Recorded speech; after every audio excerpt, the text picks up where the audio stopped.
Hey everybody, this is Sam and welcome back to Pre-Production Level 1. This is going to be Lesson 13 and it's just going to be a review of what we've gone over so far. Let's jump on in.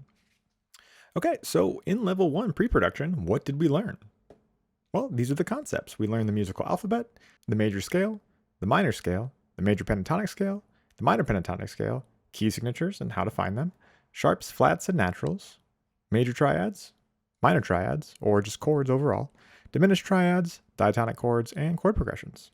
And everything in pre-production level 1 is a basic breakdown of what music actually is. Another way to think about this is that we're really just taking the time to build our musical foundation so we can work better and develop our ideas faster. Okay, let's keep going. And the point of understanding here is when you apply the foundations of what you have learned from level 1 pre-production throughout the production process, you can start to take bigger steps in your musical journey. And the reasoning behind this is simple. You just have a stronger foundation to build off of. And the question to think on is how to better apply what we've learned. And that's why we're doing the lectures, so we can actually take that technical information and support it with creative and or practical information. Okay?